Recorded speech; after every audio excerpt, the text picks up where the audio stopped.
ওরে, ওটা পুরোটাই তোর। সবাইকে শুভ জগদ্ধাত্রী পুজোর অনেক শুভেচ্ছা।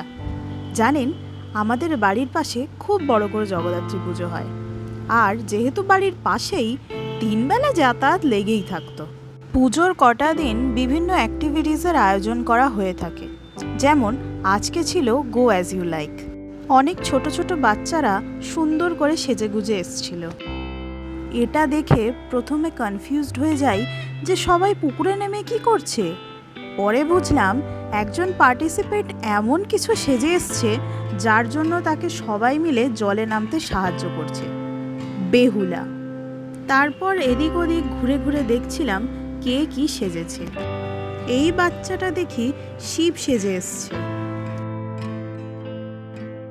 এদিকে একজন মা অন্নপূর্ণা আর অন্যদিকের জন বুদ্ধদেব সেজেছে। আমার সব থেকে ভালো লেগেছে এদের সাজ, বন মানুষ।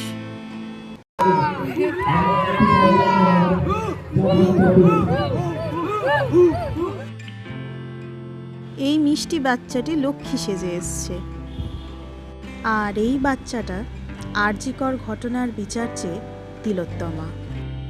এটা হলো আমাদের প্রতিমা, খুব মিষ্টি মুখটা। এবার এলো ভোগের স্বাদ গ্রহণ পর্ব। ওরে, ওটা পুরোটাই তোর, ধীরে খা মা। সকালের পর্ব মিটিয়ে বিকেলের পর্ব শুরু করলাম। বিকালে ছিল শুধুমাত্র মহিলাদের জন্য মিউজিক্যাল চেয়ার। আমি নাম দিইনি, কেননা সবার সামনে উল্টে পড়লে আমার প্রেস্টিজের প্রেসার কুকার হয়ে যেত।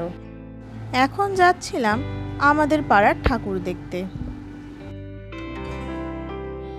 মুখটা খুব মিষ্টি, তাই না? রাতে অর্কেস্ট্রা হওয়ার কথা ছিল, তাই সময় মতো মাঠে চলে গেলাম। আমরা সবাই উপস্থিত, শুধু গান শুরু হওয়ার অপেক্ষায় বসে আছি।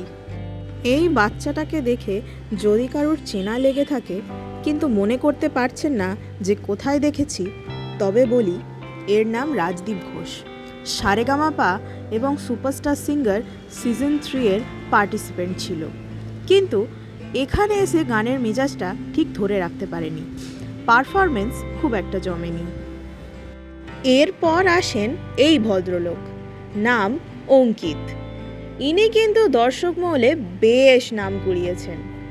আমরা গানের মেজাজে এতই মাতোয়ারা ছিলাম যে একটু হাত পা না দুলিয়ে থাকতেই পারিনি।